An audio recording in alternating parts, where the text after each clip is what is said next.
you can get your homework too.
Fire, 14, 108 Middlefield Road, CSP on scene, RSBA, 1 patient 60.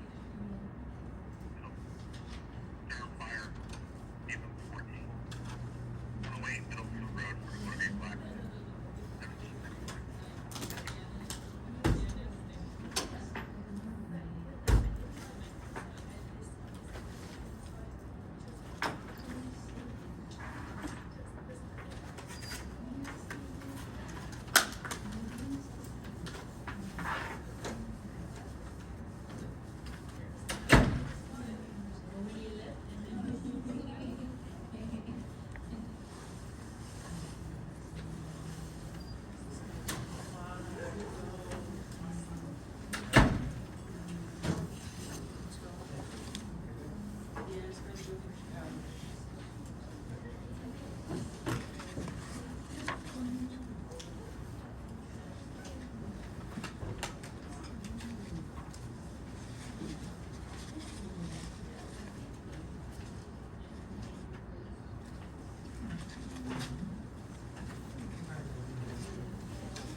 Are we missing that one mark and everything? No,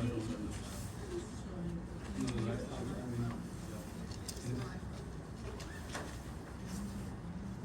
Well, actually, that was You have much. I do that one.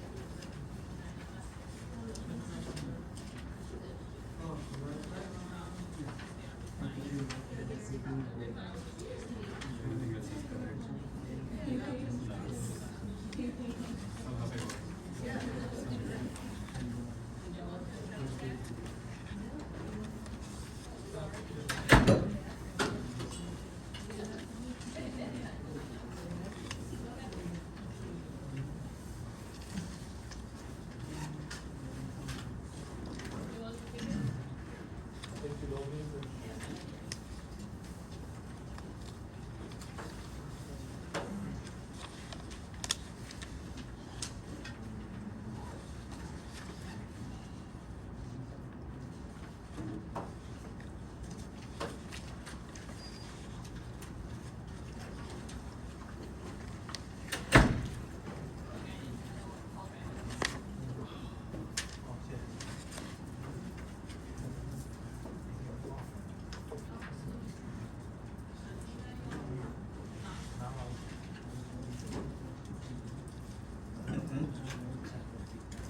So homework 2, if you haven't got your homework 2 yet, they are on this table, so you can get it and check if I made a mistake in grading your homework.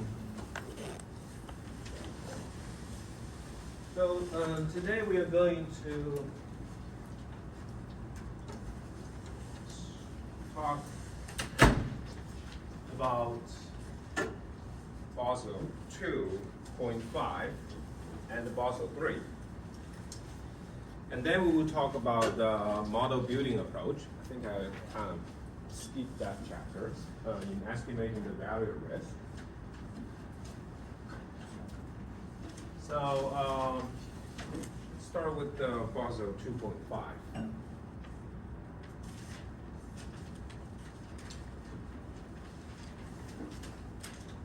So Basel 2.5 was implemented in the end of 2011, which is after the financial crisis. Okay. So there are 3 major changes from 2 to 2.5. Let me remind you that the key difference between Basel 1 and 2, and then we'll move to 2.5.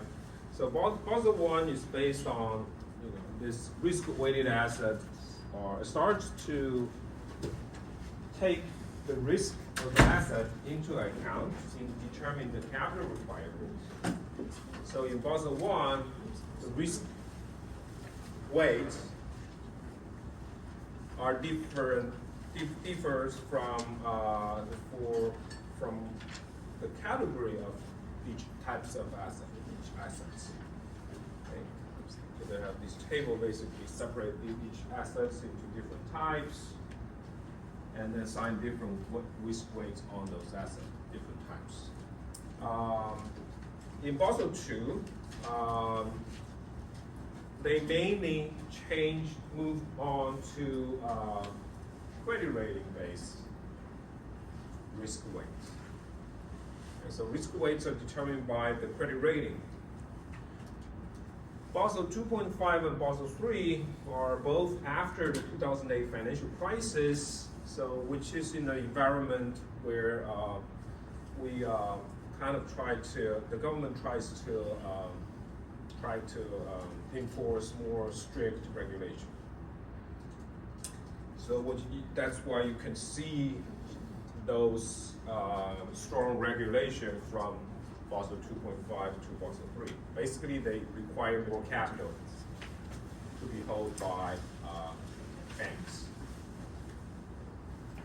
So there are 3 major changes from Basel 2 to 2.5. First one is they introduced this capital requirement based on stressed VAR. So stressed VAR, we explained it a little bit when we talked about VAR in SpecShuffle. So you basically, instead of using the past n days as a sample to estimate your value at risk, you pick the worst period to estimate your value at risk. As you can imagine, if you pick the worst period, like in the crisis, the sample from the crisis period, your value at risk is going to be much higher. Okay? So this is called stress VAR, stress expectation. So you basically ask the regulator asks the bank to require the bank to calculate over 1 year period stress market condition. For example, you can use 2008 or 2020, those crisis period as a sample to estimate your VAR. And then your capital required for market risk will be the sum of the 2. The first term here is from the 1997 amendment to Basel 1. We explained that. Okay, so this VAR T-1 is the value at risk estimates in the past. And VAR average is kind of like your average value at risk over a certain period. and MC is a factor, usually it's 3. So this part is mainly driven by this average. And now they add another term, so it's going to be the sum of the two, which is going to increase your capital requirement a lot. And this second term is even much bigger because you estimate the value at risk in a crisis period, which is called stress value risk. And obviously, the second one is going to be bigger than the first one because this is a stress VAR. So if the second one is bigger than the first one, your capital required for the requirement for market risk is going to be double. It will double the capital requirement before this 2.5. So they require more capital to keep it. Again, more capital kept basically means that bank can take less. Banks have to take less leverage. They have to take less debt. And there is another important change in Basel 2.5 is to avoid this regulatory arbitrage. We explained this when we talk about the financial crisis. So I said that many banks, they don't want to hold the mortgage. They don't hold the mortgage. However, they still want to earn the high interest from those high interest rate of those mortgages. Therefore, what they did is that they repackaged these mortgages into mortgage-backed securities and hold those mortgage-backed securities instead. So effectively, they hold those default risk in those mortgages.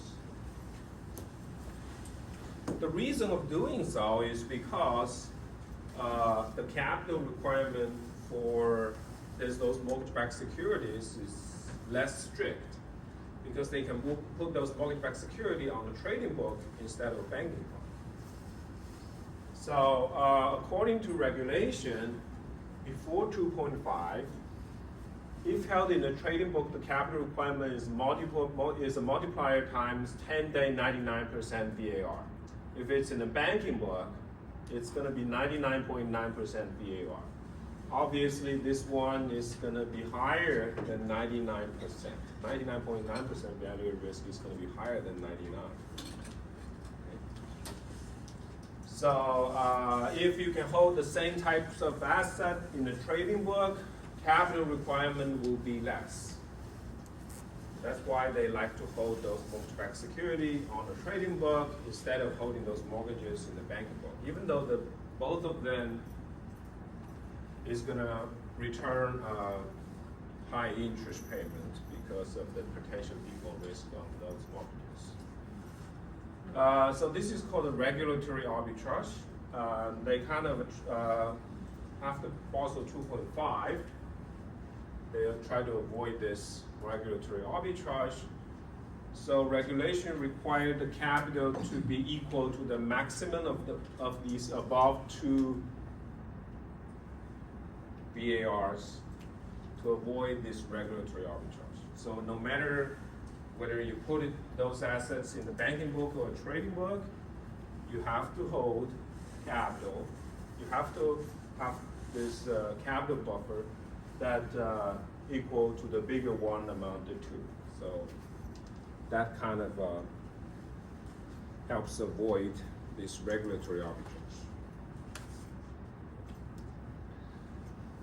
And they also impose this comprehensive risk measures for those CDOs or those mortgage-backed securities. So they are designed to make sure sufficient capital is kept for instruments in the trading book that depends on credit default correlation. So these CDOs, which is these mortgage-backed securities, which is a portfolio of mortgages.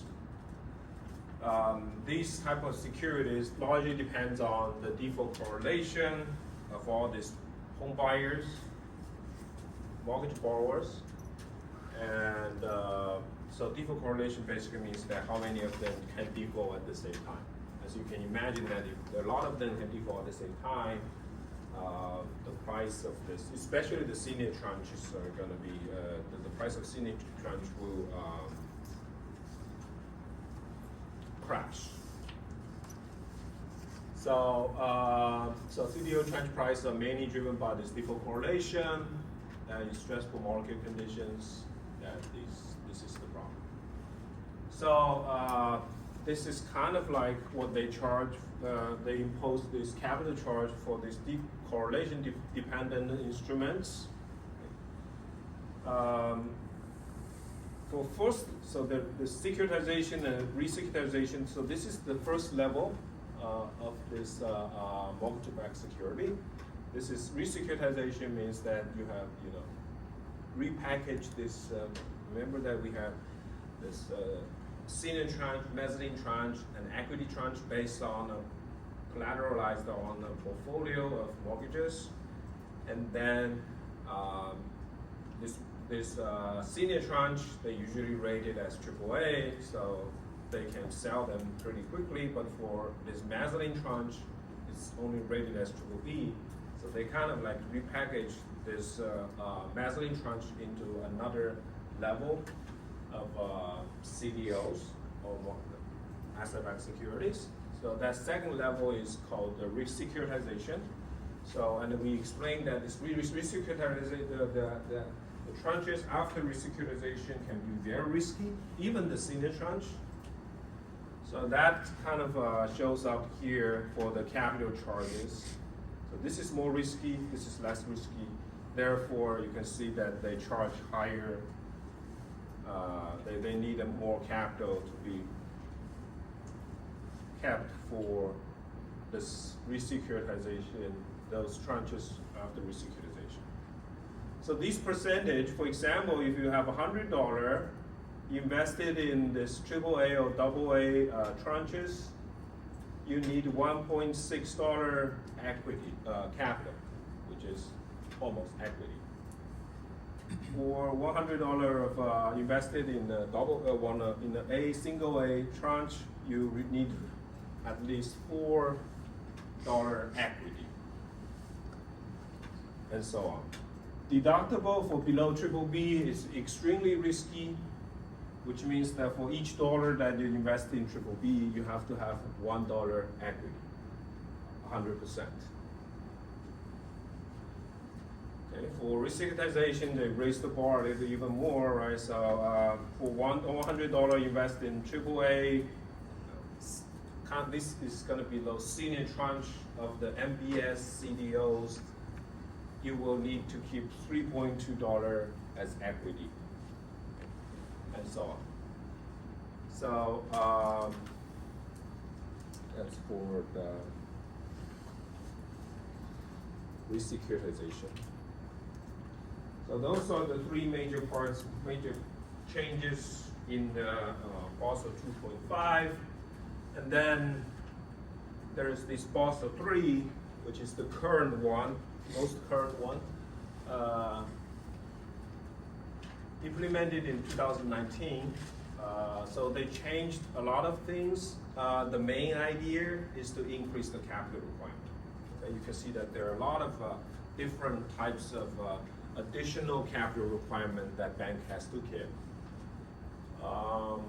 We'll explain all of them.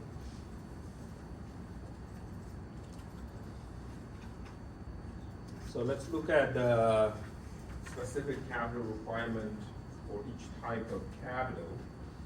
So there's going to be three types of capital. The first one is common equity.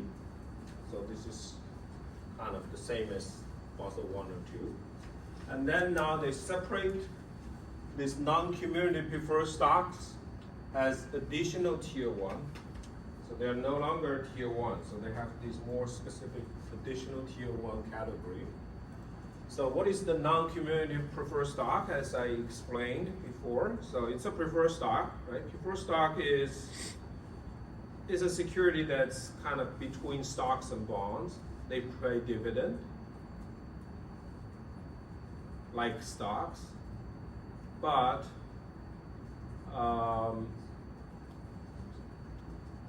if they don't have enough money to pay, they may not pay it. They may not pay the dividend, but that's not. It's not like the stock or a bond. If you stop paying the interest, that's called a default. This is not going to be a default if you haven't received any dividend from preferred stock. Okay? So it's kind of between stocks and bonds. Non-cumulative means that if they miss the dividend payments, they don't have to make it up in the future. So if they missed it, they missed it. So there is a little bit of a risk in terms of the dividend. For bond, obviously, if the company stops paying the interest, that's a very serious problem. Okay? People consider that as a default. That's not the case for preferred stocks. But they are different from common stocks because the dividend doesn't grow much as common stocks. So if you buy common stocks like the normal, the stocks, common stocks, you basically try to you kind of speculate that stock dividend is going to go up. There's this very large potential upside, but that's not the case for preferred stock. Even the company does extremely well, they still keep paying the same kind of dividend for preferred stock. So that's it. So non-cumulative preferred stocks, and then there is this tier 2 subordinated bond, which is more risky bond than, which has a higher default risk than deposits, of course. So definitions are tightened because you have this additional tier 1, and they also raise the capital requirement too. So common equity has to be greater than 4.5% of the risk-weighted asset. In Basel 1 and 2, this ratio was 2%. So they raised it from 2% to 4.5. And tier 1, which includes both tier 1 and additional tier 1, has to be greater than 6% of the risk-weighted asset. And that number was 4% in Basel 1 and 2. So again, raised the capital requirement. And tier 1 plus tier 2, the total capital that you have to keep has to be greater than 8% of risk-weighted asset. This is the same in Basel 1 and 2. So basically, they mainly increase the requirement for common equity and tier 1 capital, total tier 1 capital. Limits are increased, as you see. So this new rule, which increased this capital requirement a lot, so it takes some time for them to phase in over a relatively longer period until 2019. So that's the changes in this, what they call Cook ratio after Basel III. And there are additional capital requirements. So in addition to the 4.5% risk-weighted asset, that's for common equity in Basel 1, or Basel 3. So you have to be greater than 4.5. In addition to that, banks has to hold another 2.5% of risk-weighted asset in normal times in order to absorb loss in period of stress. So in total, you can see that in normal times, bank has to hold 7% of the risk-weighted asset as common equity. So what does this mean, right? So normal times are basically, not the crisis. Here, normal time basically means not the crisis. So in crisis, you can have a slightly lower equity. That's obvious because in crisis period, stock market crash, banks stock price crash, so their total equity, common equity is going to be much lower.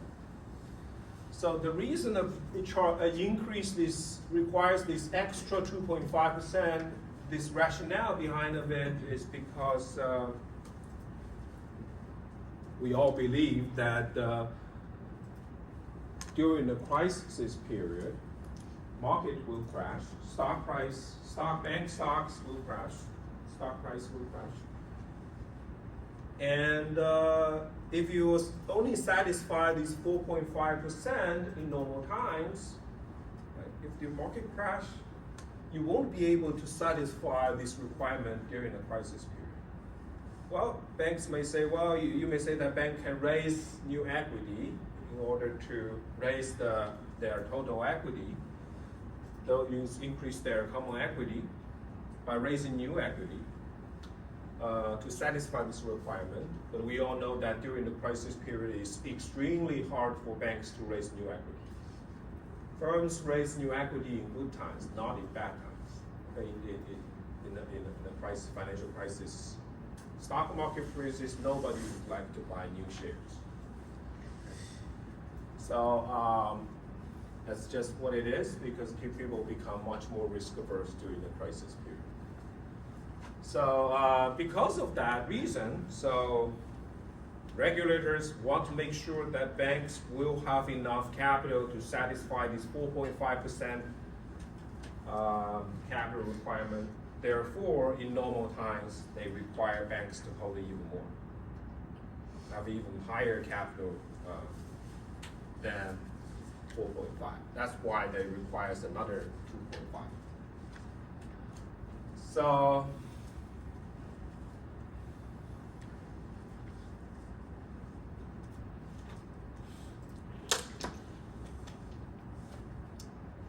So banks has to hold 7% as common equity. But that there is also this, they're required to have this, but there is also all these different ways that the regulator is going to enforce these requirements. So if you, as a bank, right, so if you have of capital less than 7%, you will get some punishment, which is that you won't be able to pay your shareholder dividend. It's not a very serious punishment, okay? Like you have to do something immediately, but this is the punishment of not having 7% of equity satisfy the capital requirement. They restrict dividend payment because when a bank pay dividend, that actually reduces the common equity. If you pay dividend, that your capital you will be far away from satisfying the capital requirement.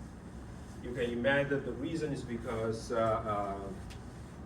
whenever a firm, a bank, pay dividend, the stock price will drop.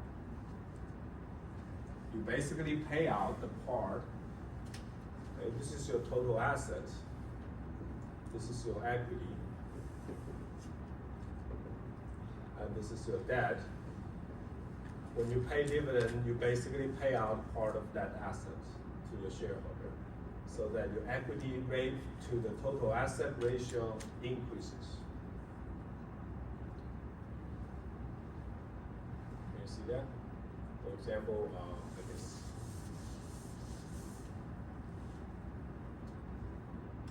Let's say your equity is $20 and your debt is maybe $80.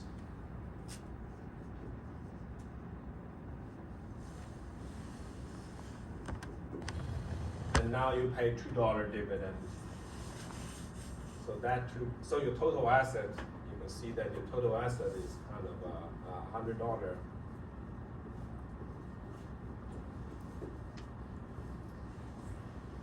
When as a shareholder of the bank, if you receive $2, that $2 is going to reduce the total asset. The total asset will reduce by $2 to $98, but that part won't change. equity part is going to reduce by $2. And of course, that $2 is going to go pay, this is paying $2 dividend. After paying $2 dividend. You can see that your leverage ratio previously was 80%.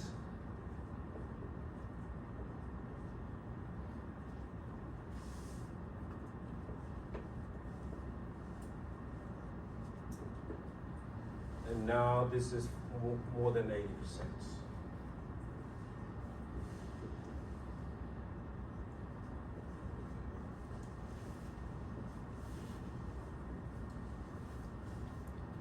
So whenever they pay dividend, the bank's leverage increases a little bit. So if you are not satisfying the capital requirement, the regulator won't allow you to pay dividend because you're gonna be even farther away from the capital requirement. So this was pricing between 2016 until 2019. This is called capital conservation buffer. So it's a buffer for drop in bank stock price during the crisis.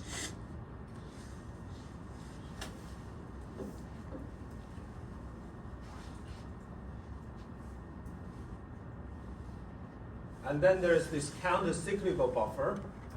Is a buffer for drops in bank earnings.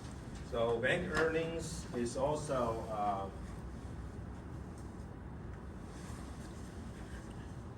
it's going to be high in good times and low in bad times. We call bank earnings pro-cyclical, but bank earnings tends to be high in good times and low in bad times. So you need extra equity capital for this cyclicality of bank earnings. But this basically means that the bank potentially have to keep even more capital in good times. But the kind of implementation is going to left to the discretion of the national regulators. Again, this Basel III is an international framework. So each country can make their own regulation rules based on this framework. So they have some freedom here of choosing how much bank has to hold. So national regulators are required bank to hold additional, you can ask them to hold additional 0 or to 2.5. Each country has different rules of risk-weighted assets as an extra capital. Again, dividend is restricted when capital is below a required level. This is from 2016 to 2019, phrasing from this period. This is counter-cyclical buffer for drops in bank earnings, additional layers of capital requirement. And in Basel III, there is also a requirement about the leverage ratio. So all the previous regulation is based on the risk-weighted assets. Leverage ratio is not based on risk-weighted assets. It's just a book assets. You don't put risk weights on each type of assets.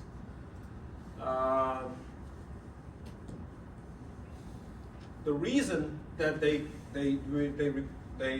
put restriction on the leverage is because they concern that there's this concern that this risk-weighted asset, this measure, is a model-based or some kind of a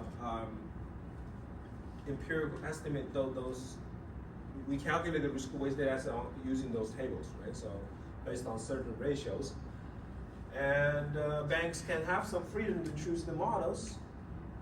And the bank can choose this model to lower the risk-weighted asset and capital requirements, so they have this freedom. Therefore,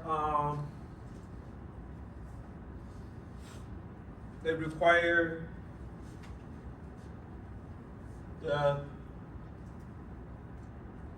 they make this capital requirement based on the book asset, not the risk-weighted asset, just to avoid this problem.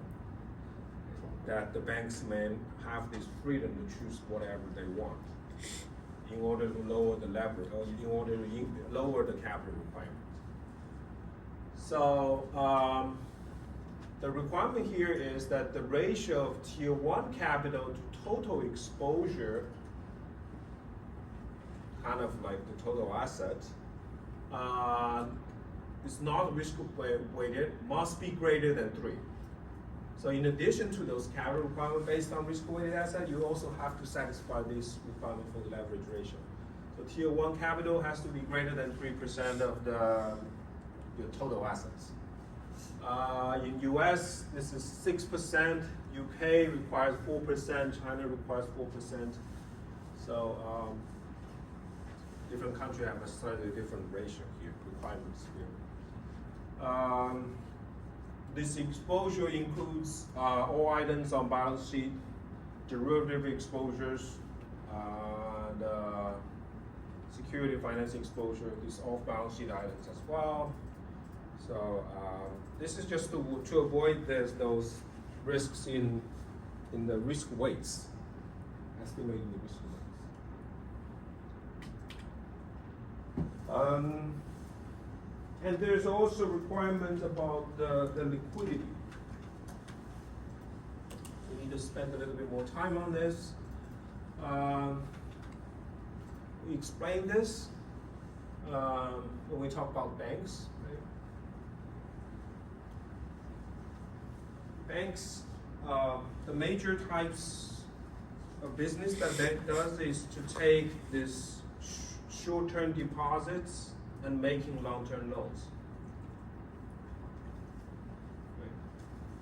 And there is an interest rate difference. That's where the net, which is called the net interest, which is the major source of income for revenue for banks. But there is a problem for this business model is that because these deposits are short-term, but loans are long-term, which means that you have to constantly replace these old deposits with new deposits. And you may face, for example, this is a 5-year loan.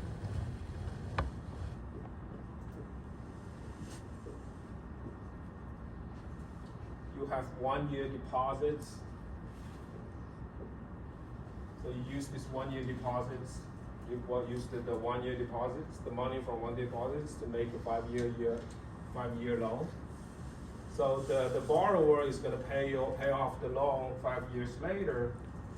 Before that, each year,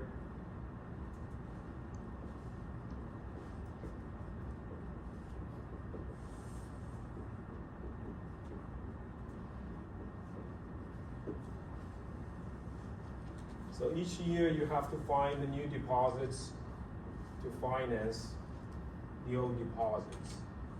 Because if the first depositor wants to withdraw the money after a year, you won't be able to sell this loan and pay back the deposit.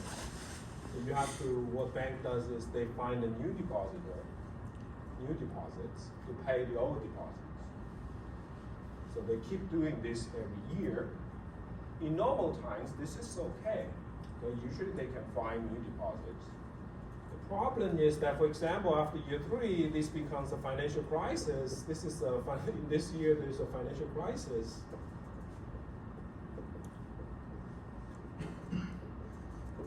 Like in 2008, the bank will be in trouble because they won't be able to easily find the next depositor to pay off the old deposits. So this is called liquidity problem, liquidity risk.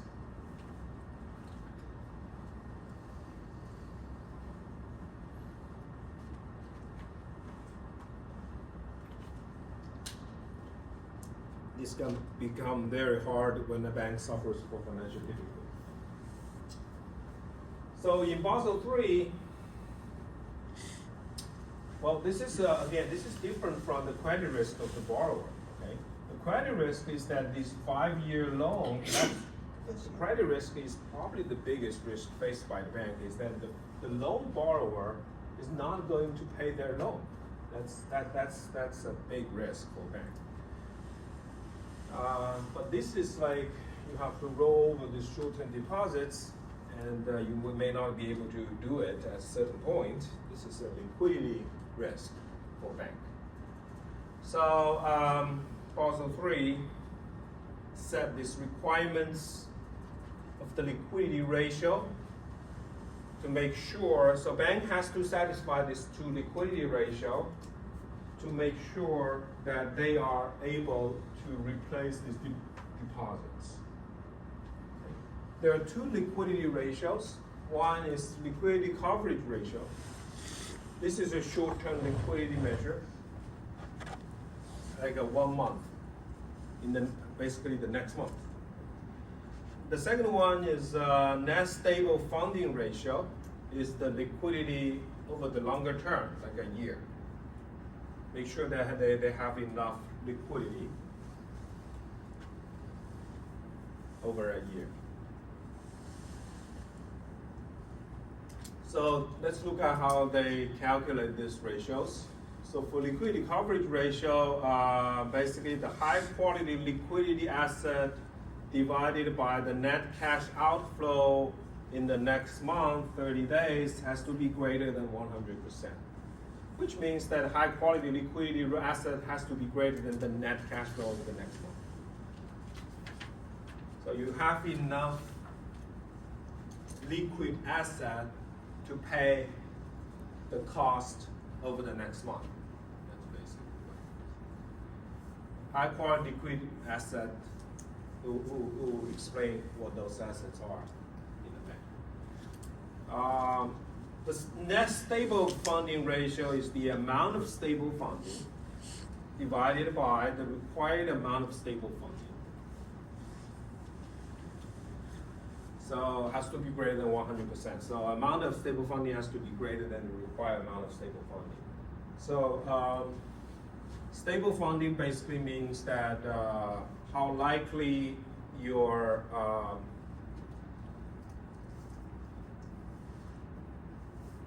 the funding party is going to withdraw the money. If for example, think about like,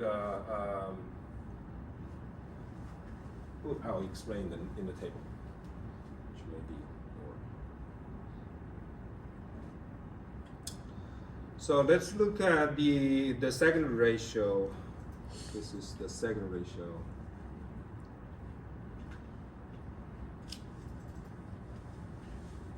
The amount of stable funding.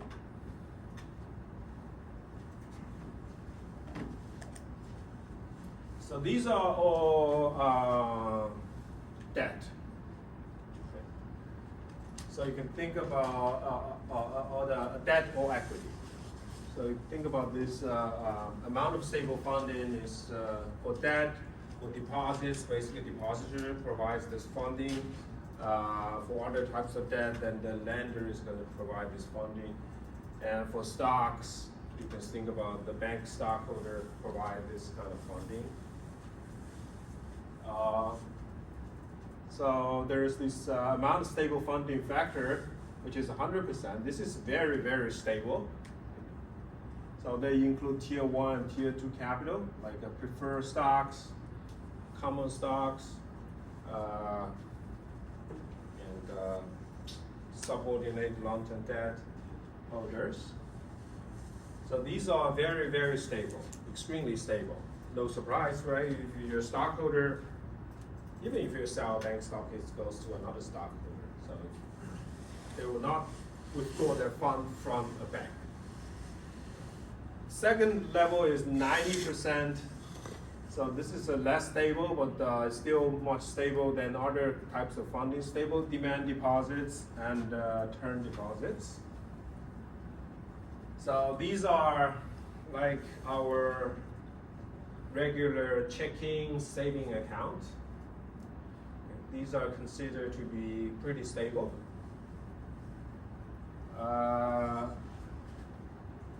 And the next one is less stable demand deposits and term deposits. So these are, think about like a fixed term deposits. Usually depositors would like to withdraw all their money after the deposit matures. So it's less stable, 80%. So for these two, as you can imagine that depositors, most of the time they won't touch the deposits. Okay, so it's considered to be relatively stable. These retail depositors. This one is not very stable, so this one is 50% wholesale demand deposits. So these are basically deposits created from another bank. So bank basically collect all these deposits from a retail depositor, and then deposit those, save those in another bank. So this is considered wholesale demand deposit. So if there is any problem with the other bank directly withdraw all those money. So that's less stable. And there is all other liability and equity categories considered to be extremely unstable. So in this table, the higher the weight, the more stable funding it is.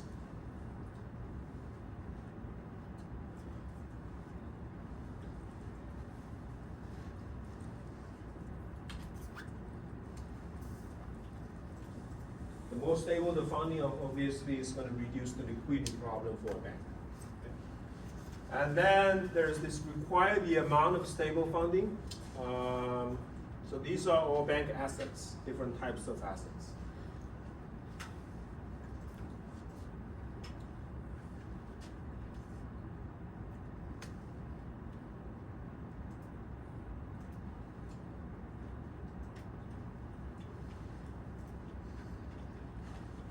So bank has to make sure that they have enough required amount of stable funding to pay those unstable funding. So the first category, cash, short-term instrument like short-term treasury. Those are basically, if you want to sell those short-term instruments in the market, it's very easy to do so. So that's considered to be very liquid. So 0%.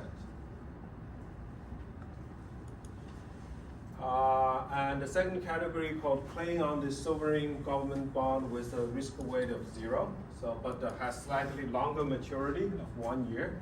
So those are short-term. You can think about those are short-term treasuries, government bond.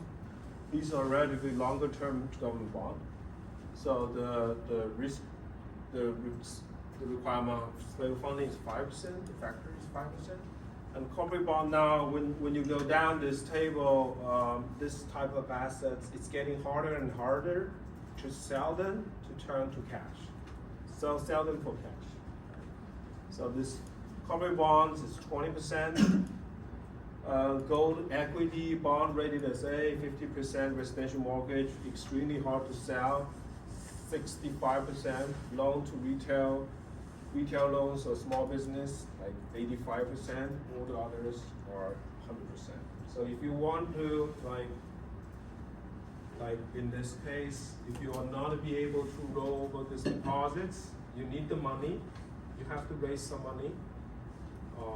So you probably have to sell some assets. Right? This basically gives you this rank of assets, which one is easier to be sold in order to pay the depositor, or which one is harder to be sold. It will start to use the cash reserve first, of course, and then use this relatively longer term treasury, government bond, those kind of things, to start to sell these assets in order to pay the depositor. If they cannot find the new depositor. So the higher the required amount of stable funding, less liquid assets.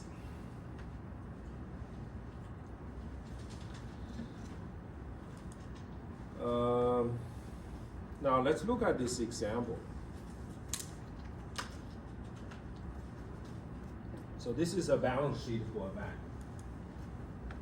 Okay, so the left hand side is the assets, different types of asset. On the right hand side, there are different debt, different types of debt, and the tier one, tier. So this is common equity. This is subordinate long-term debt. So we need to solve for the amount of stable funding required, stable funding, and this ratio, and we want to determine whether the bank satisfy these requirements. Let's take about 5 minutes to work on this problem. See if we can solve it.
So does the bank satisfy the requirements?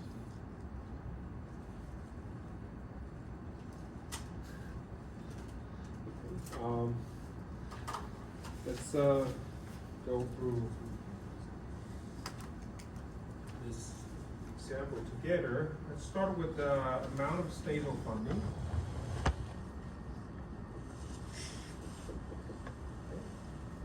So the amount of stable funding, you will need to calculate some kind of weighted sum of all these funding sources, which are like retail deposits,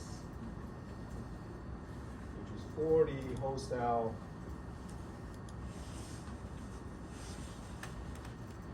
deposits, this is 48. So these are deposits which provide the funding for the banks. Banks basically use this funding to make loans.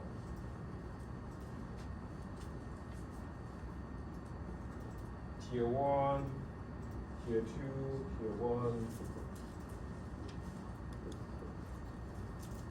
So we need to look at the weights from the previous table. So the amount of stable funding. So the retail deposits, there are stable deposits, stable demand deposits. And these retail deposits are these demand deposits, so 90%.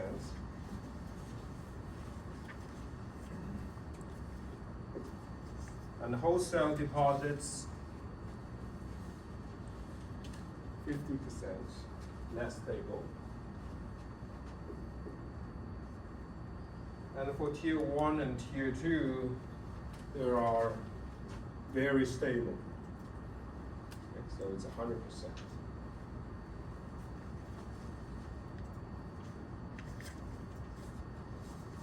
As a shareholder, you won't be able to withdraw your investment, your money from the bank. Okay, so it's considered to be very stable.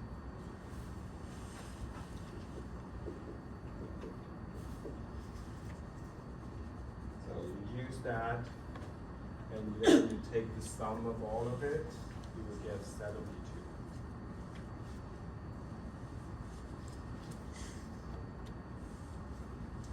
And now let's work on the required amount of stable funding. So these are the source of funding, and then let's work on the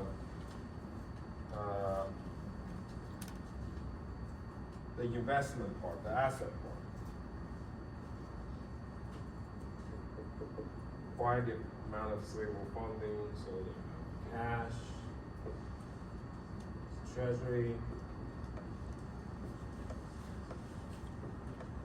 greater than a year, long-term treasury. Short-term treasury is close to cash. Mortgage.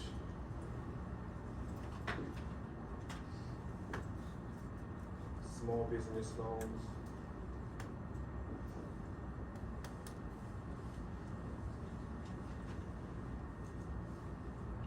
And fixed assets.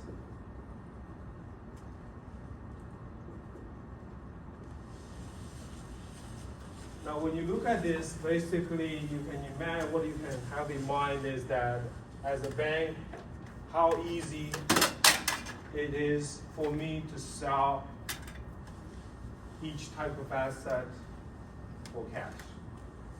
Obviously, cash is simplest. That's just cash. Fixed asset, right? You think about those skyscrapers, you won't be able to sell it immediately as a bank. So that's very. The liquidity is extremely low for those kind of assets. So 5, 20, 60, and 10. Going to the balance sheet. Now let's look at the required amount of stable funding.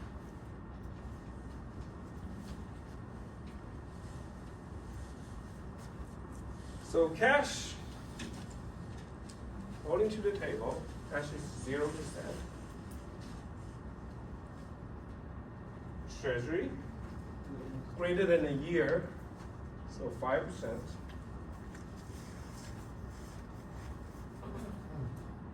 relatively harder, but still you can do it. I think for long-term treasury, right, you can. There's a market specific for long-term treasury to sell them. It's a little bit harder than cash, but it's still doable if you want to cash. Mortgages is harder. So 65%. These are harder to sell immediately. Small business loans, 85%. Fixed asset is considered to be all other assets, 100%. It's almost impossible to sell them as for cash in the short term. As I said, you can think about those skyscrapers of banks. You won't be able to sell. So if you take the sum of all those, you will get 47.25. So you can see that the amount of stable funding is less than the required amount of stable funding. Your net stable funding ratio, which is ASF divided by RSF, which is going to be less than 1. So it does not satisfy the requirement.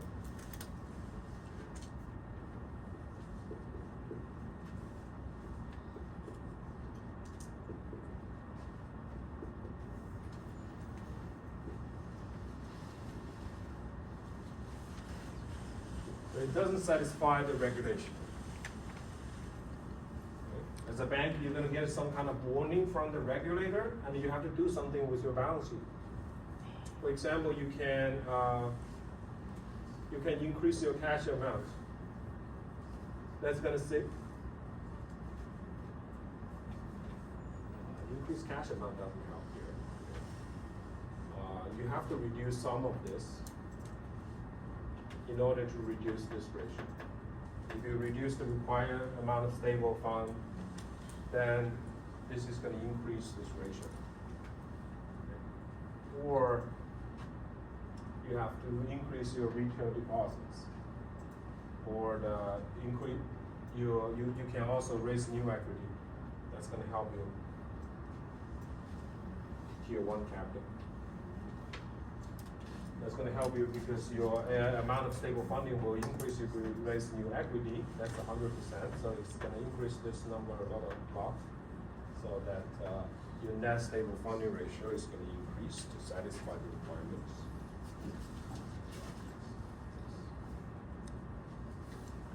So that's the regulation. So this net stable funding ratio is for liquidity in relatively longer term, 1 year.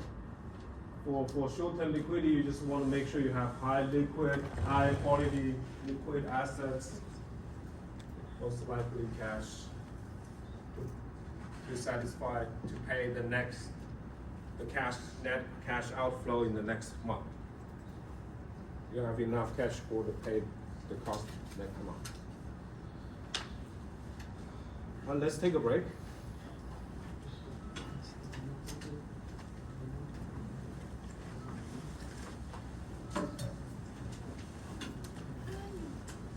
I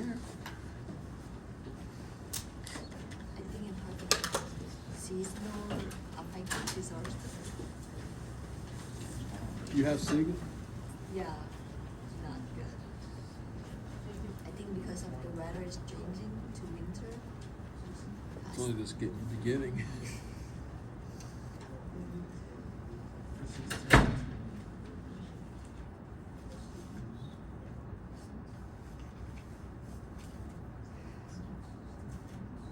Did you start to do the homework? I looked at it last night. Yeah, me too. I'm gonna do it tomorrow.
more snow.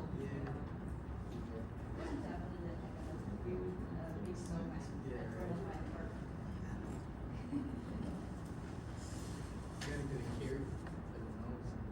Yeah. Okay, I have a small hair on my features. That's good. I haven't used snowman in my life. Hopefully I'm not gonna get sick. Wear gloves. Yeah, now I'm feeling. Yeah, it's like I start whole day, 3 days. I start whole day for 3 days. It's better than the day after working for. Because of the weather change. Hours. Headache.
Obviously, I guess we compare and then we like look, just to check.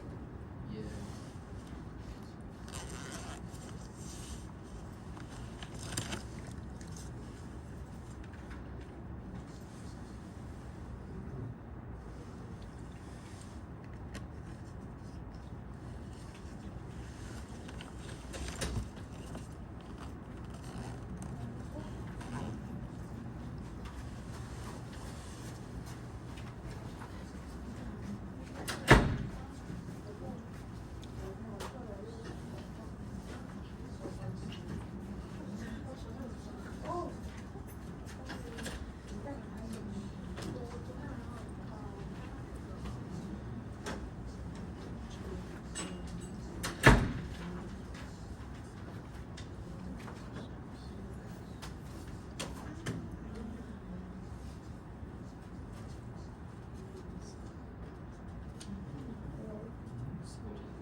This is the data that he provided. I don't know.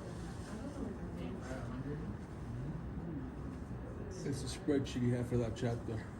Oh, the spreadsheet that, did he post it? Yeah, it's on Husky CT site. Maybe I should give him attention. Thank you. Maybe I should,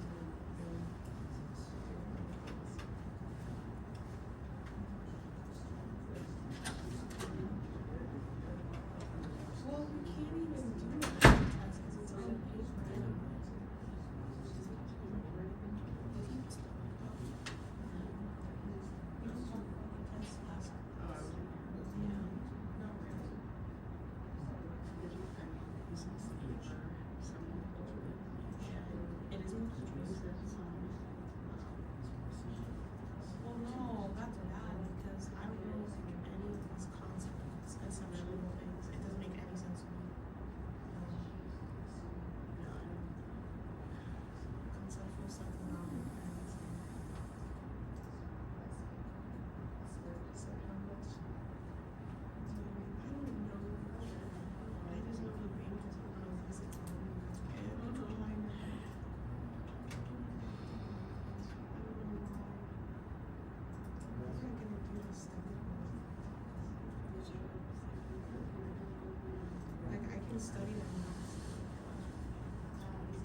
changing of the season. Did you get that back in Vietnam too? Huh? Did you get that way in Vietnam too? That what? That weather? No, headaches from season change. Yeah, I have it in Vietnam. Whenever the seasons change in Vietnam, I got sick. So here too.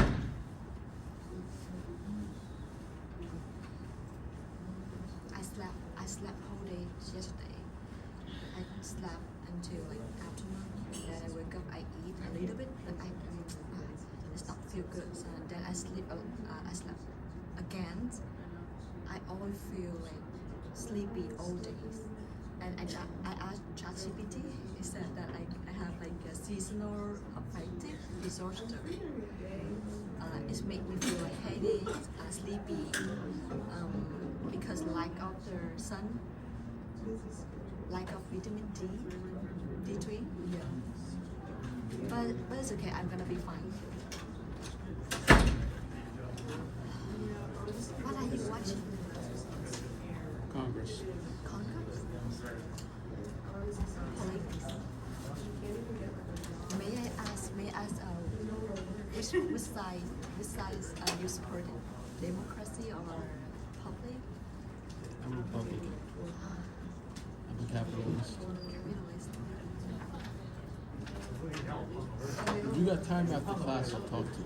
If you have time after class, I'll talk to you out in the lobby about depression and stuff.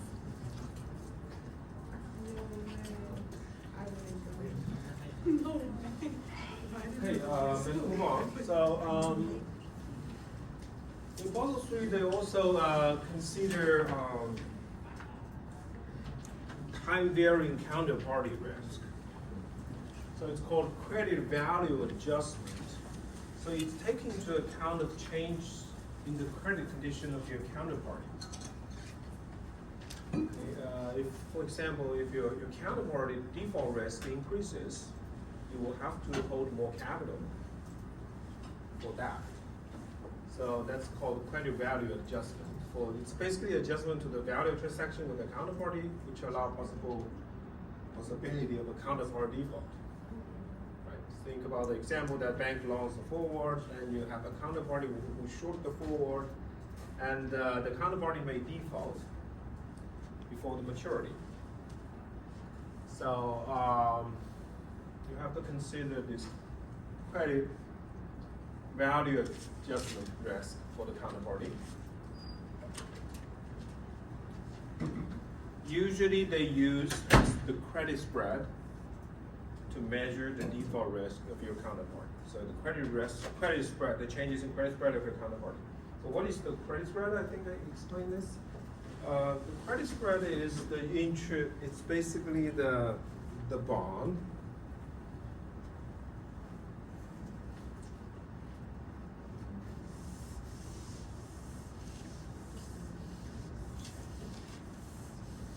So for example, if your counterparty is another big bank,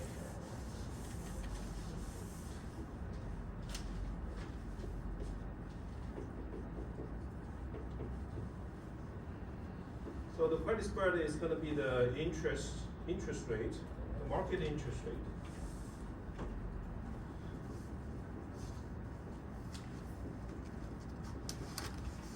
Of this corporate bond. Your counterpart, the bond issued by your counterparty. For a bank, it could be a subordinate London debt, minus the interest rate of treasury.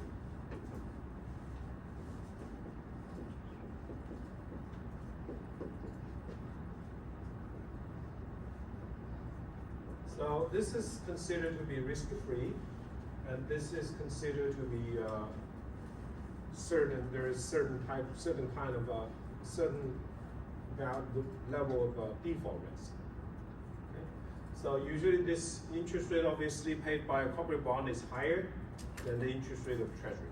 So the difference in the interest rate is considered to be, is called the credit spread. This credit spread changes over time on a daily basis. Mainly because of of these two interest rate is going to change on a daily basis. Obvious, the interest rate on Treasury, especially the short-term Treasury, is going to be determined by Federal Reserve.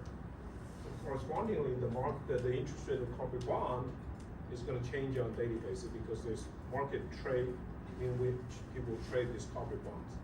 So if at some point this corporation, for example, a bank,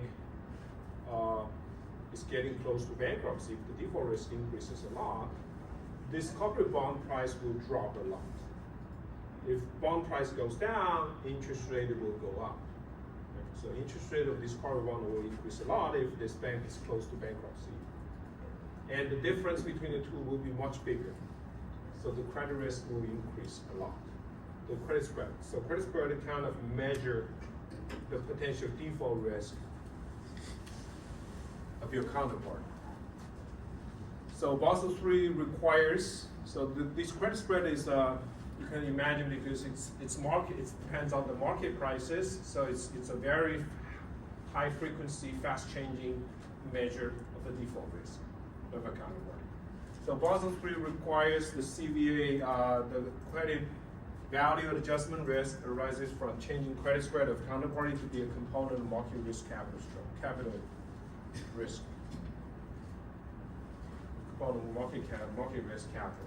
So you have to hold a relatively larger capital if the credit spread of your counterparty changed a lot.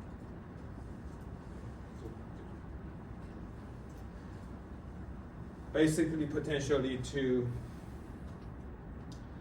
absorb those risks of your counterparty, the potential changes of default risk of your counterparty.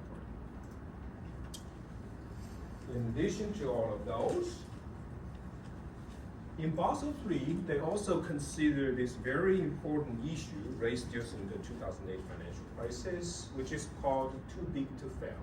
You probably heard about this many times from news, right? So too big to fail is a very important concept people raised in 2008.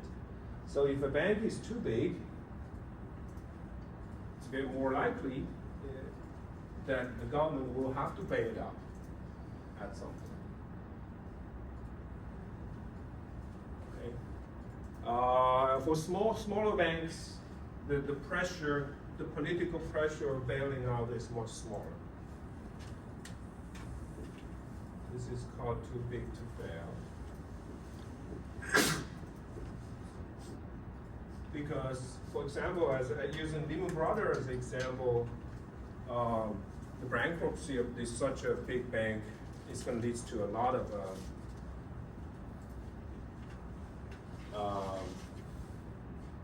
problems, like what we call the externality, or cause a big issue problem in the real economy, in the overall macro economy. So they're called too big to fail. Because of that too big to fail, under Basel III, the government requires these big banks to even have a higher capital. So which means that if you are one of these biggest banks, you have to hold extra capital. You're going to have more capital, or higher capital requirements. So there are two types of big banks. One is called global systemically important banks. And later you'll see there's this domestic systemically important banks. So for these global systemically important banks, they include, so these banks are too big to fail, first of all.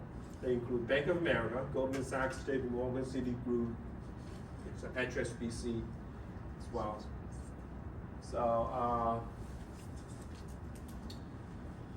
So these banks are required to hold extra tier 1 equity capital, which can be 1.52 or up to 3.5 of their risk-weighted asset, depends on the category.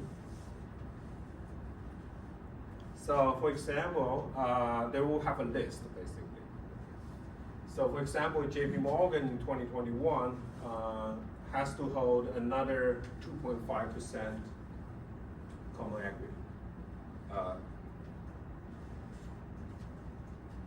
Tier 1 capital.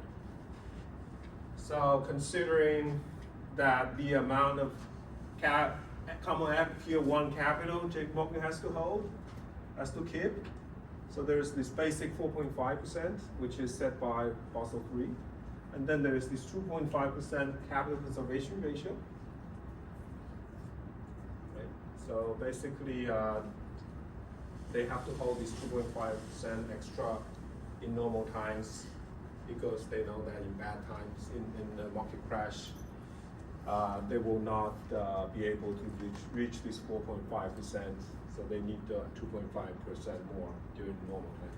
And plus this 2.5% for being global systemically important banks.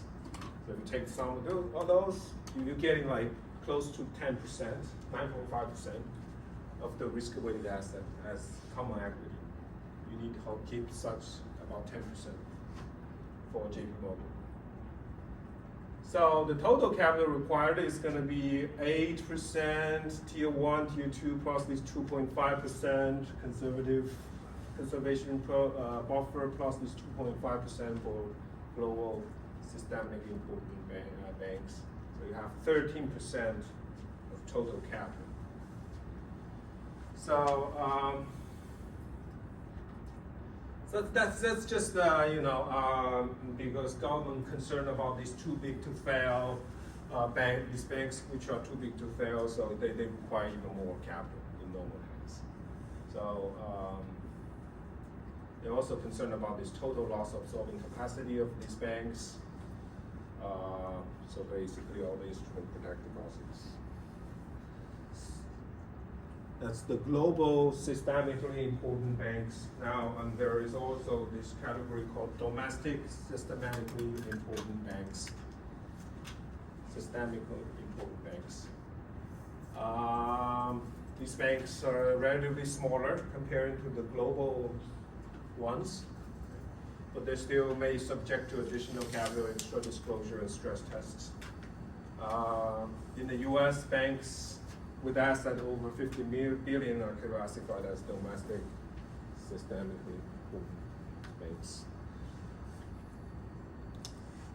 And after the 2008 financial crisis, there's the Dodd-Frank Act, include a new body to monitor systematic risk. So there's this council, Financial Stability Oversight Council, Office of Financial Research.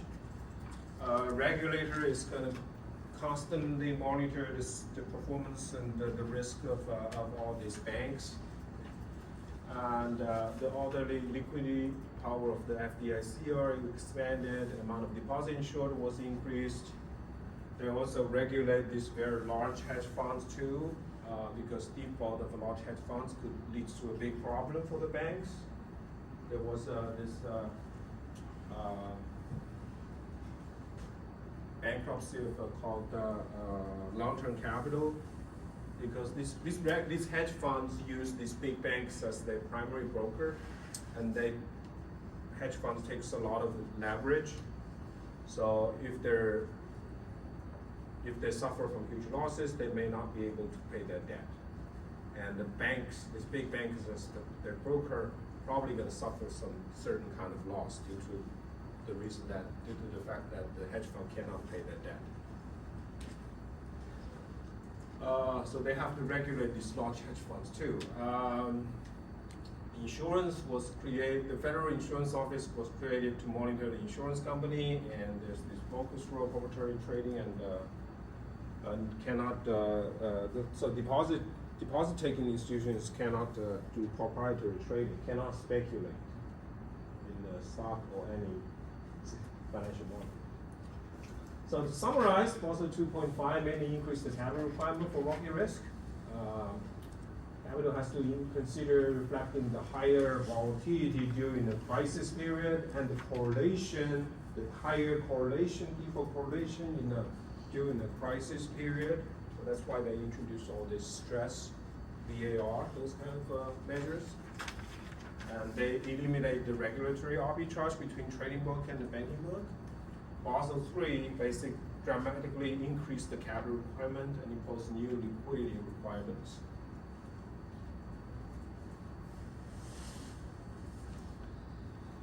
Okay, so we are finished the Basel 1, 2, 3, which are the regulation framework for financial institutions. Now, I would like to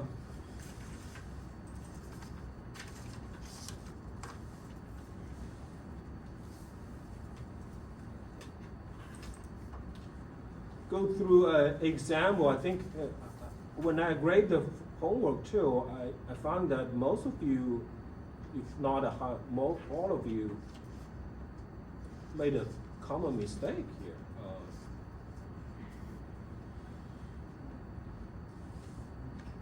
So I would like to talk about this example. I think I went through it. Very fast. So it's the autocorrelation.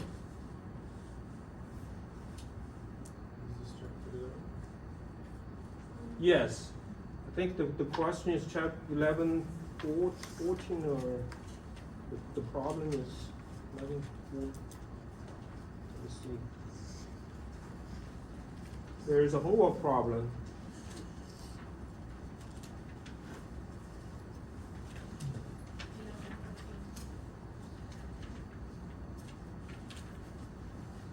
Yeah, 14. 11, 14.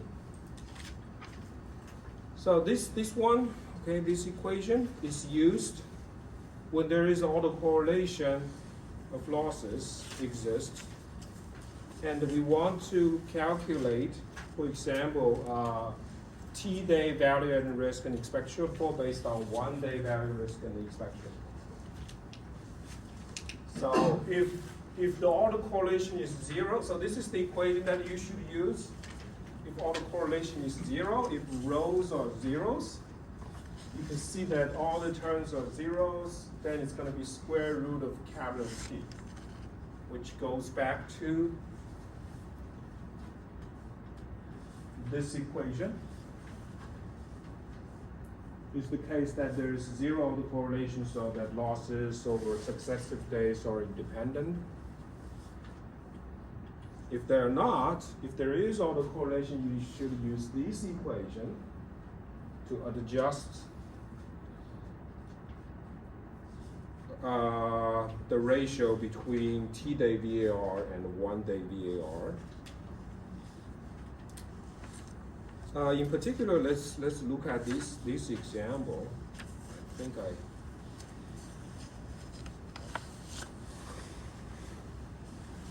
Okay, so suppose that the change in the value portfolio of a 1-day horizon is normal with a 0 mean and standard deviation of 2 million. The autocorrelation is 0.2. Solve for 3-day VAR. So you can solve for 1-day VAR using the formula that we provided. And in order to solve for T-day VAR, you have to apply this equation. So in this case, T equals 3.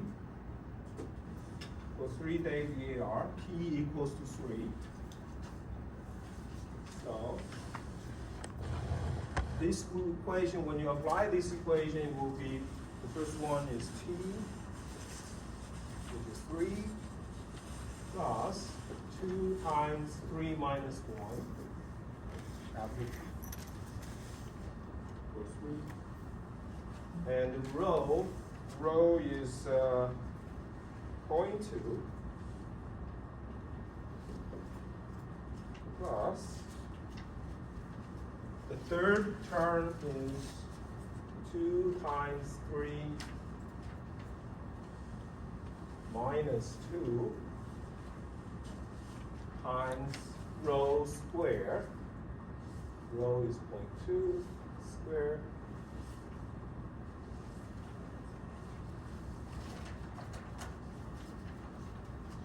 And the third term will be 0. Anything after the third term will be 0. Okay, because this is p. Okay, so you only have 3 terms. If you like p equals to 4, you're gonna have 4 terms. So in the homework problem, there is I think it's about 10 days. 10. So you have to you need the 10 terms. So that's gonna be, so if you take the square root, it will be 1.97. Therefore, your 3-day VAR is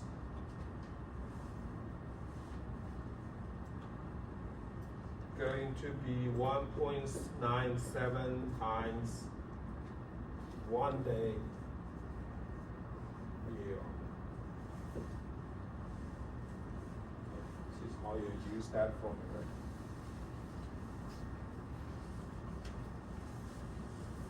You can check my solution. I think in the homework problem, we want to calculate 10-day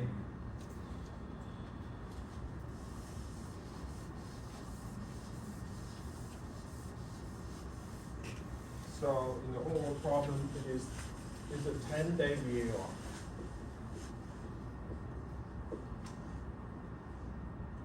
So if it's 10 days, if you use this formula, it's going to be very long. Okay? So 10 plus 2 times 10 minus 1, which is 9. And the autocorrelation in the problem is 0.12. Okay, you use that formula plus 2 times 10 minus 2 times 0.12 squared. So everything is going to be under the square root. Okay, it's a very long equation. Plus 2 times 10 minus 3 times 0.12 squared. So you can see that these are rho squared, rho cubic, and so on.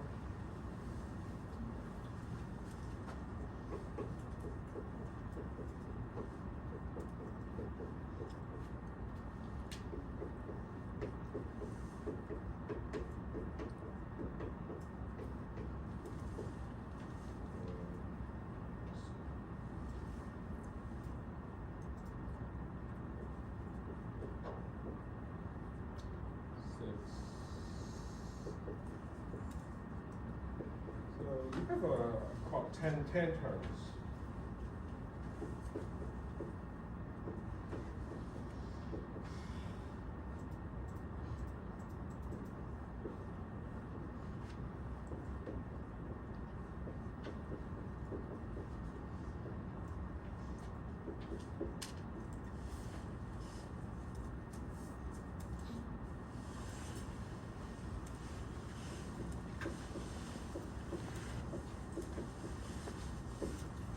So you have about 10 terms, and eventually this equals to 2.2228 each. The square root equals to 2.2228. So 10-day VAR equals 2.2288 times the 1 day. Oh, sorry. I think the total is 2.228. That was the final answer. Yeah, that's the final answer. Okay, I don't remember exactly what this number is. So you have to do that, and then You're gonna plug this into here to solve for 10-day view. So that's how you use that formula.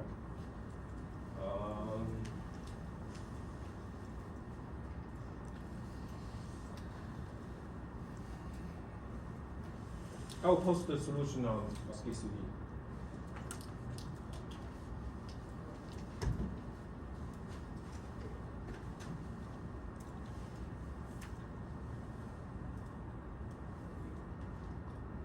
So you would have to end up multiplying that times the 1 day?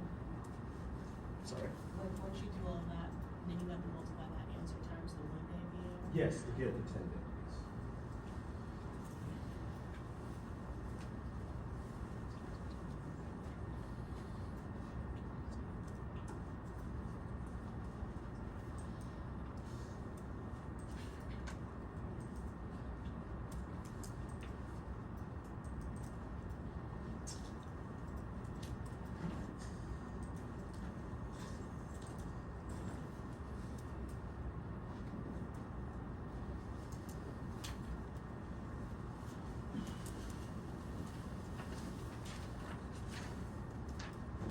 Now, we are going to talk about model building approach. As I said, I accidentally skipped this chapter. It's a pretty, if you really want to apply it to practice, this is pretty complicated. But here we just want to go through a simple example of it. So as I said, when you estimate VAR in practice, there are two ways that you can use. One is to use the historical simulation. To spend a week, a lecture, focus on solve that simulation on a spreadsheet. And the other one is using the model building approach. Historical simulation is basically model-free method. You basically do some kind of simulation using historical data.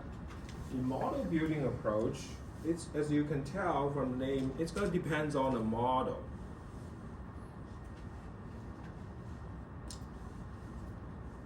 So when you have a model to estimate VAR in spectral form, so model is basically distribution. So you have to make assumption about the probability distribution of these market variables. This is called a model building approach.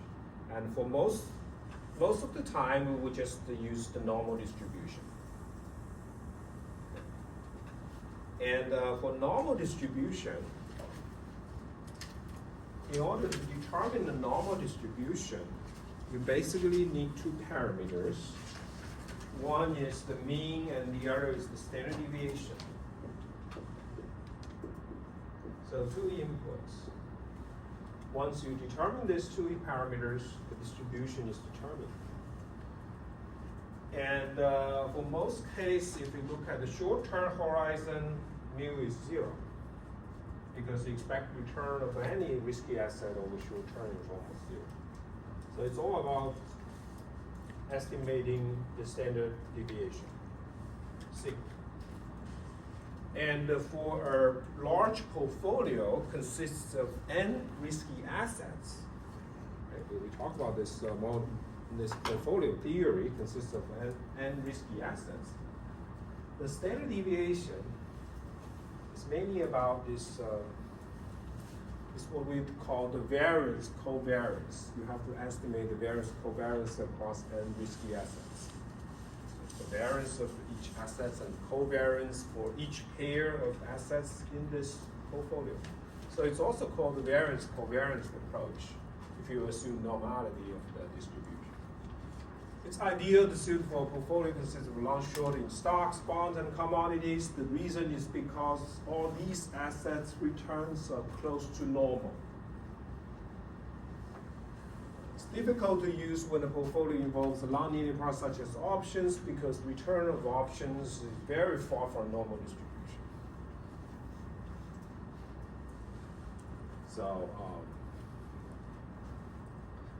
So it would be better if you just use model building approach for stocks, bonds, etc.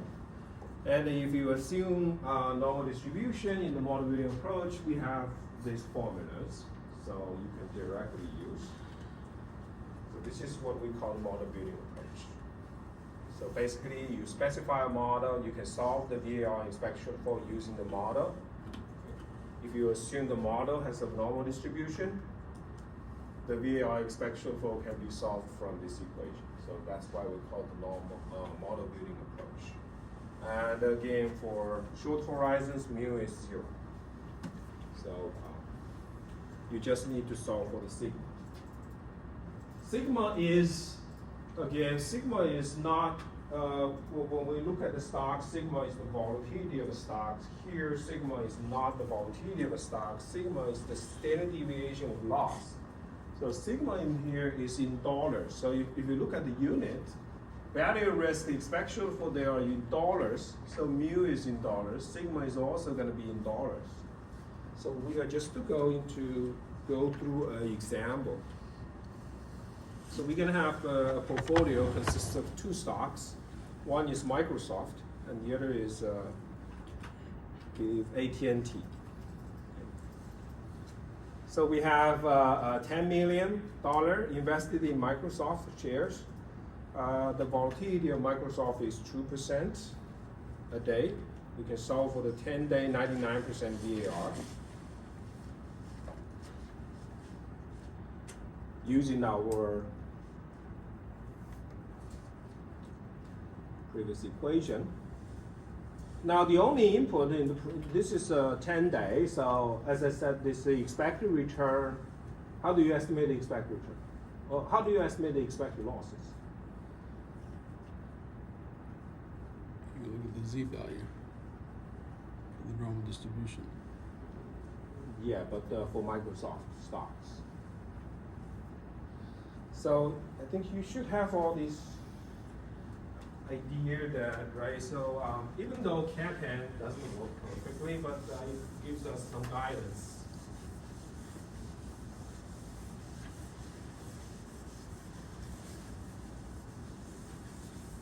So if you think about the estimating the expected return of Microsoft, right? Expected loss is going to be determined by the expected return.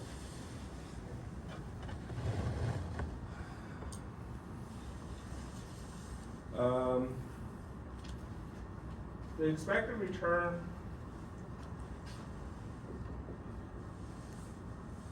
of an asset is going to be beta times the market risk premium according to Kappan. Right? It's not a perfect model, but everyone uses it.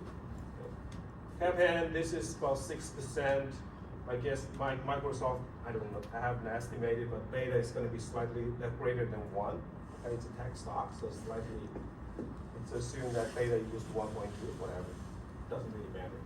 So now you have 1.26%, so this Microsoft stock should have some kind of expected excess risk of premium of 7.2%, but this is in annual. So if you think about 10 days, this divided by like, right, 250 days times 10, it's going to be close to 0. For 10 days, this is going to be 0. That's why I said that the expected loss of any stock is going to be 0 in the short horizon. This number is an annual number.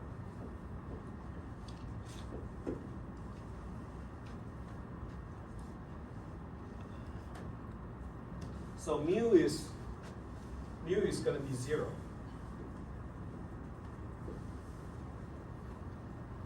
And what about the standard deviation sigma, right? We need the sigma too. Sigma is going to be sigma is not the 2%. Okay? Sigma is the loss, standard deviation of loss. So if you have a position of $10 million, your sigma will be the total investment, the total market value, which is 10 million, times the volatility of the stock. That's your potential change in a day. This volatility of 2%, I think more intuitively you can imagine is volatility basically means the daily volatility of 2% means that the stock can go up or go down by 2% in a day. So this sigma basically tells me that if you invest 10 million in a stock, which can go up 2% or down 2% in a day, then this is how much you can make a loss in a day. Okay, so your standard deviation of loss is going to be 10 times 0.02, so it's about 0.2 million. Okay, so sigma is going to be 0.2 million.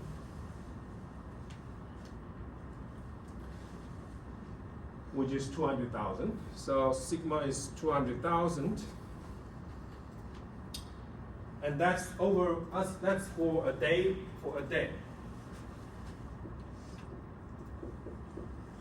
Now you want to estimate 10 days. Okay. Well, you can calculate the value at risk for a day and then multiply it by square root of 10, assuming that returns are independent, or the correlation is 0. Or you can convert the standard deviation to 10 days standard deviation by times the 1 day standard deviation by the square root of 10. So that's going to give you 10 days standard deviation. This is another formula.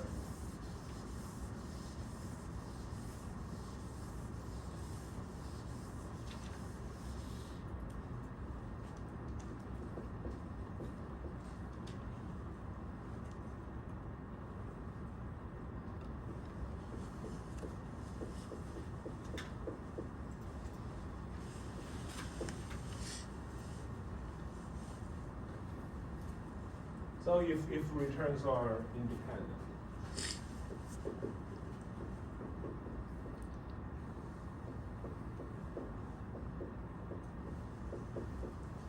If autocorrelation equals to 0. And the short term, this is expected loss is 0. So you can use our formula to calculate the value at risk, given that the standard deviation. So we want a 99% value at risk. The inverse normal of 99% is 2.3426. So times the 10-day standard deviation of loss. So that's going to be a 99% value at risk, 10-day value at risk, using the model building approach for investing in Microsoft.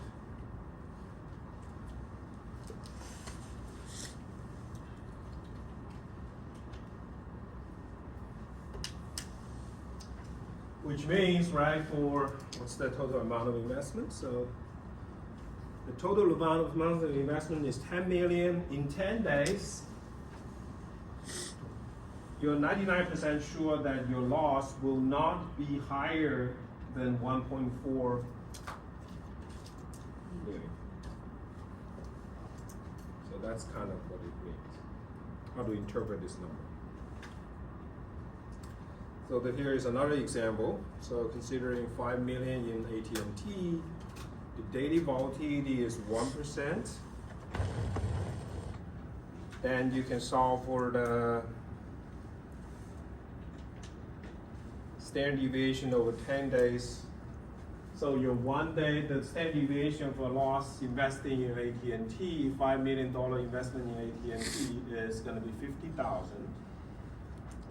That's the standard deviation of your loss, times the square root of 10 to convert it to 10 days. So this is your 10-day standard deviation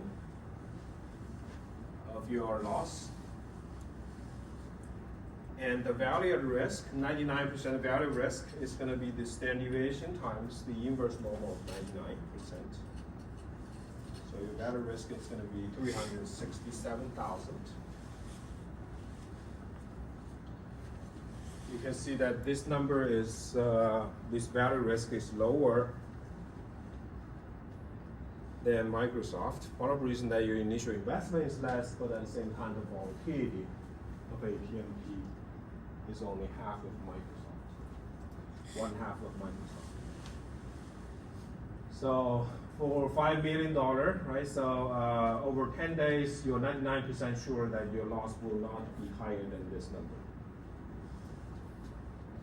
It's the value risk. Now you can also consider a portfolio consists of both Microsoft and AT&T. Suppose that the correlation between the two is 0.3. We can solve for the 10-day 99% value risk for portfolio.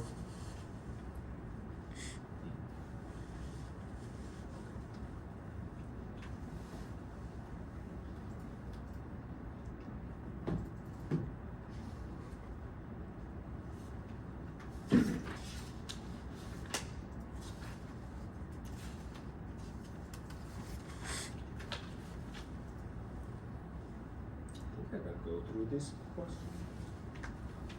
So, in order to solve for the 99% value risk for portfolio, you will have to solve for the standard deviation of the portfolio. We will need to use our the formula in chapter 1. This is the formula in chapter 1. Remember that we have two investments. We have W1 in the first investment, W2 in the second investment. The correlation between two is rho. You can given the standard deviation of these two investments, sigma 1 and sigma 2, you can solve for the standard deviation, the volatility of the portfolio. So we are going to do that for this portfolio. First, you need to solve for the weights of each stock. So for Microsoft, you invest 10 million. The total portfolio value is 15.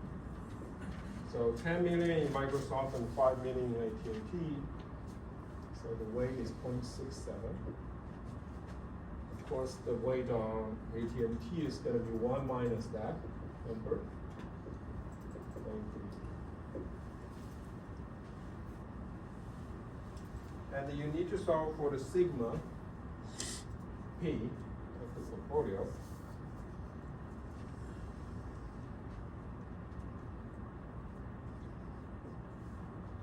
So we're going to use this formula.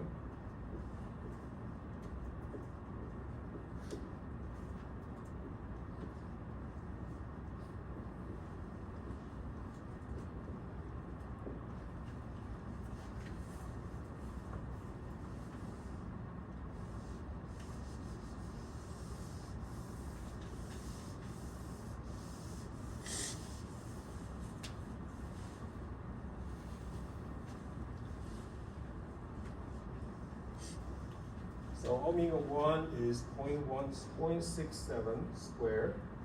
Sigma 1 is volatility of Microsoft. Microsoft has a volatility of 2% per day. So if all the sigmas are in volatility of 1 day, your sigma P is going to be volatility of the portfolio over a day. So sigma 2, which is AT&T, has a volatility of 1%.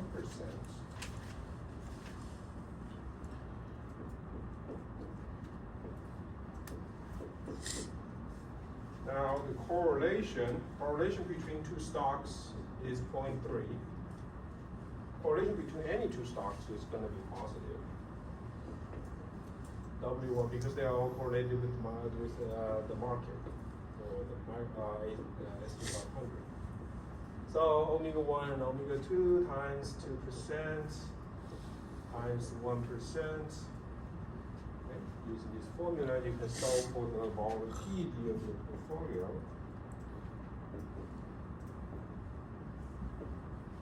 .0147.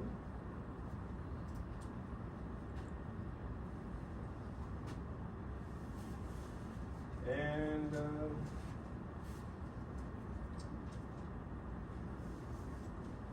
So the standard deviation of loss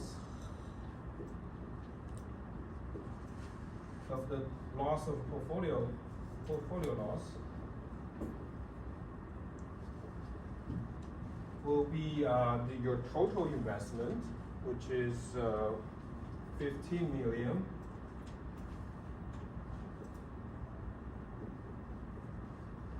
Times the portfolio, the volatility of the portfolio. So that's going to be 220,000.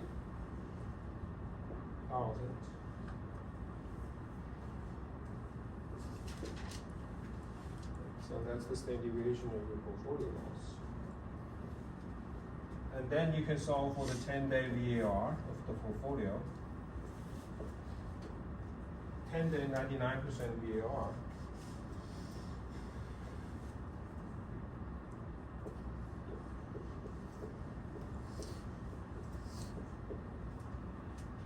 It will be this sigma, according to our formula.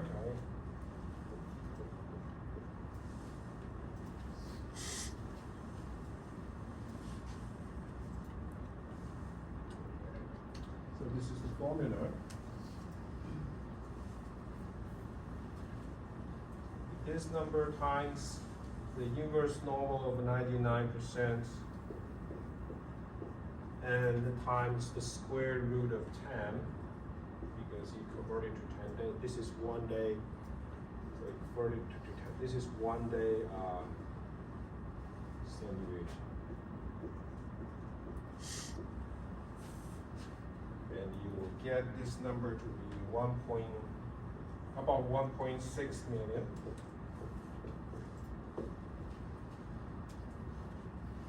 So that's the portfolio.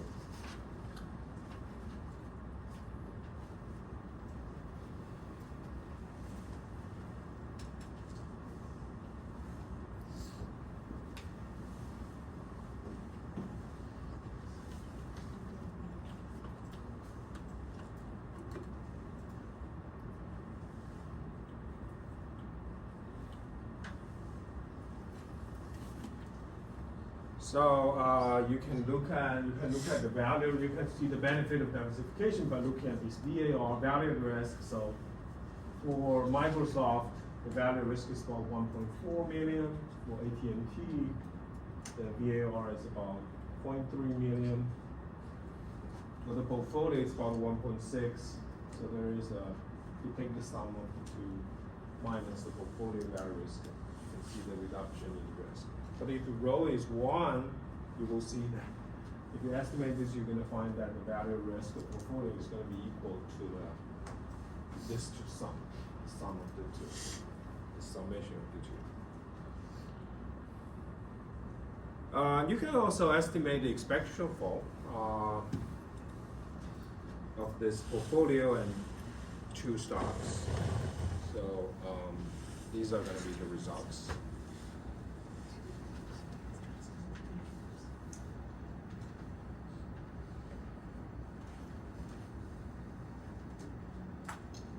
So in particular, this number is the standard deviation of the loss of the portfolio, which is this number,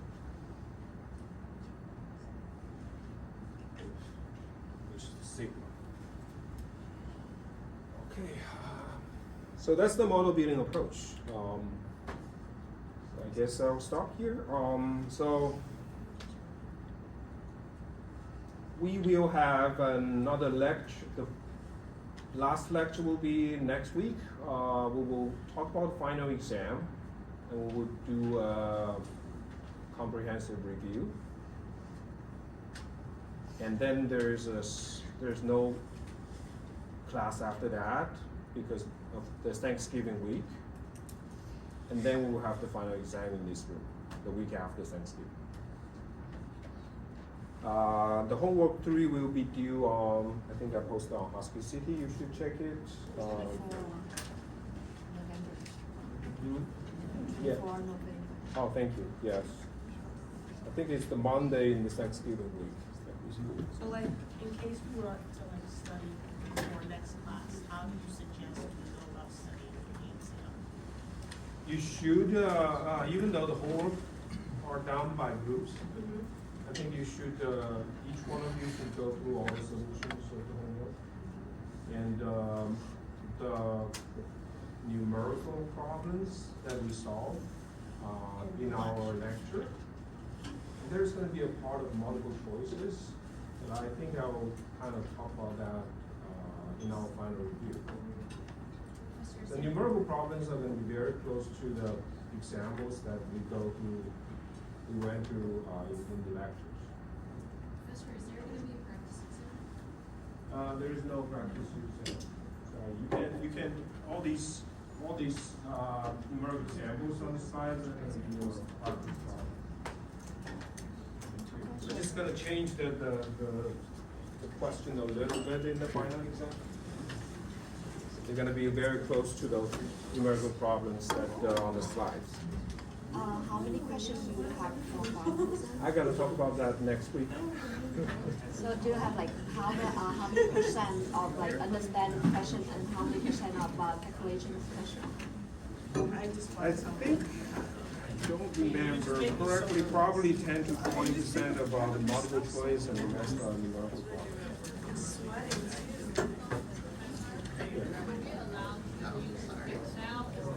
No computers. Only calculator? Yes, I will try to make it more straightforward. I will consider it. I think that's big of this. Yes. Can you please send us the formula sheet? Yeah, definitely. I'll post on Husky CT.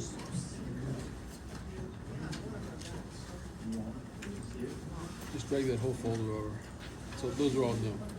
Sorry? Those are all new, so just drag the whole folder over.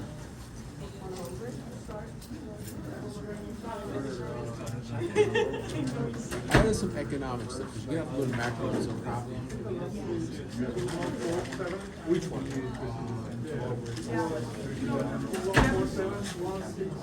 What is chapter 12? I don't remember. Homework 3, yes. For homeworks, you need to use Excel. Yes. You can use Excel. The other things you're gonna have to pick up at some point, you have to learn American corporate structure. C corporations, S corporations, LLCs, partnerships. You have to pick up that for the American perspective. It may have been different from what you learned in Vietnam. Yeah. This is the daily volatility. Accounting's going to be a little different here too. We use GAAP. I don't know if you use IFRS in. Yeah, we have learned about that from structure and introduction of U.S. capital market course. They talk about it. No, And- this slide. American taxation to a certain extent if you're going to work here. Yeah, that's a Like federal huge big taxation, difference. yeah. So if you want, I can get you some books on that too. How about I'm gonna take the do you know SIE license, like for banking? You mean like the Series 6 and Series 7, Yeah, yeah, the 66 base. and the 7? Yeah, the base of it. I'm gonna take Did you that have the equivalents in Vietnam? Did you already have the equivalents of that stuff in Vietnam? equivalent. Yeah, did you already have licenses in Vietnam? No, Yeah, Vietnam we before don't the have laws from highest to license for lowest. it. I already registered for this one. This one, Finner. I'm gonna take this next month, You 19 mean the December. ES or the? Already enrolled. Where do you have to go to take it? Because the textbooks is. Where do you have to go to take it? Why? Where? New York. I don't think it's. Yeah. My I don't quite exam agree will with that, but, 19 December. Yeah. This one, the location will be I like used to use this one, top one. Kucher, New York. Some classes, some student told me that. This is the location. So you can take the train into New York. Be consistent with the You can take the train into New York and all that to go. Yeah. Just have to see where the train, it's either going to be Grand Central or Penn Central. And from there you just, Yeah, this exam is like I think that is cover like a range, a broad range of U.S. banking or finance system because I have looked about I'm preparing for it. It's cover all around easy. That stuff isn't generally master's level math stuff. So that should be pretty easy for you. Really? As long as you go through the study materials and stuff. I see. But you don't need a degree to take that kind of stuff. So that's all those basic learning stuff. Yeah, So yeah. you should do fine with that. Yeah, that's why I will take it next month, and then I'm gonna take the license 66 and license 7. But I cannot enroll for that license myself. I need a firm to Yeah. sponsor for me Yeah. to take that exam. Well, the company you work for in Vietnam probably has offices here, right? Yeah.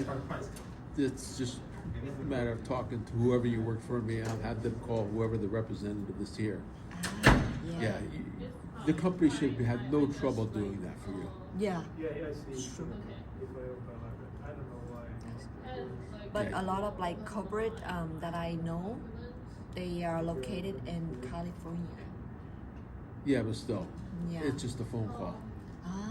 Yeah. Because- You need in person. California, it's a 6-hour air right away. Is it the transition in the Chinese? Wow. I'm not gonna go through it.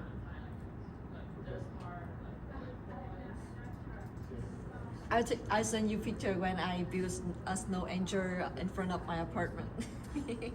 So excited. Even it's cold, but I'm so excited to do it. First snow. Yeah, we never got snow yesterday. We didn't get any snow. You? No. But I show you picture. I'll show you picture. This is me. This is me yesterday. Can see it? Yeah. You send that to yeah, send that to your mother.